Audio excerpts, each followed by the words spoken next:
संत यूहन का पहला पत्र, अध्याय 4, सत्य और असत्य का निर्णय। प्रियो, प्रत्येक आत्मा पर विश्वास मत करो। आत्माओं की परीक्षा कर देखो कि वो परमेश्वर की ओर से है या नहीं, क्योंकि बहुत से झूठे नबी संसार में आए हैं। परमेश्वर की आत्मा को तुम इस प्रकार जान सकते हो।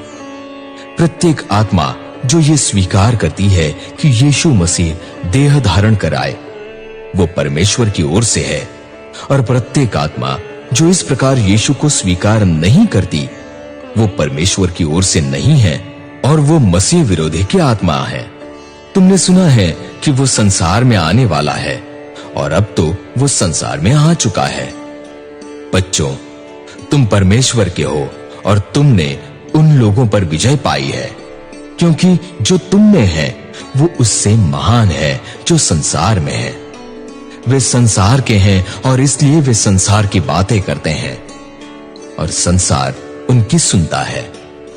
किंतु हम परमेश्वर के हैं, और जो परमेश्वर को जानता है वो हमारी सुनता है। जो परमेश्वर का नहीं है वो हमारी बात सुनना नहीं चाहता। हम इस प्रकार सत्य की आत्मा और भ्रांति की आत्मा को जान सकते हैं। परमेश्वर प्रेम है।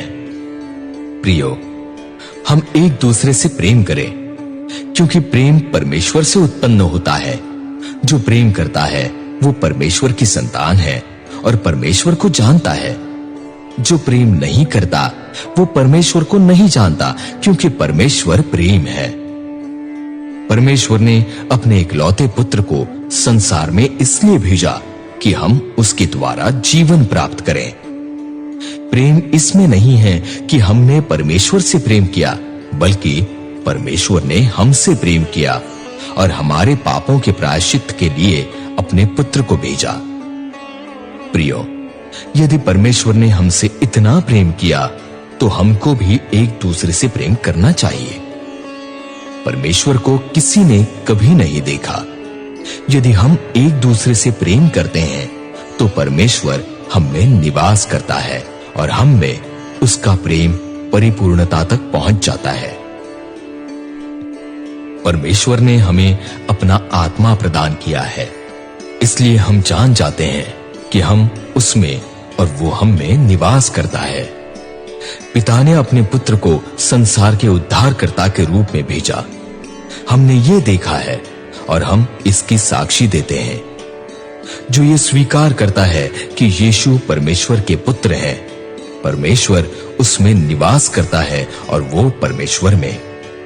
इस प्रकार हम अपने प्रति परमेश्वर का प्रेम जान गए और इसमें विश्वास करते हैं। परमेश्वर प्रेम है, और जो प्रेम में बना रहता है वो परमेश्वर में और परमेश्वर उसमें निवास करता है। इस प्रकार प्रेम हम में अपनी परिपूर्णता तक पहुंच जाता है, जिससे हम न्याय के दिन पूरा भरोसा रख सकें, क्योंकि जैसे मसीह हैं वैसे हम भी इस संसार में हैं। प्रेम में भय नहीं होता। पूर्ण प्रेम भय को दूर कर देता है, क्योंकि भय में दंड की आशंका रहती है, और जो डरता है उसका प्रेम पूर्णता तक नहीं पहुंचा है। हम प्रेम करते हैं क्योंकि परमेश्वर ने पहले हमसे प्रेम किया।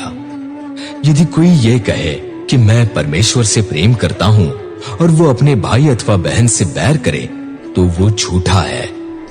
यदि वो अपने भाई अथवा बहन से जिसे वो देखता है प्रेम नहीं करता, तो वो परमेश्वर से जिसे उसने कभी नहीं देखा प्रेम नहीं कर सकता। इसलिए हमें मसीह से यह आदेश मिला है कि जो परमेश्वर से प्रेम करता है उसे अपने भाई बहनों से भी प्रेम करना चाहिए।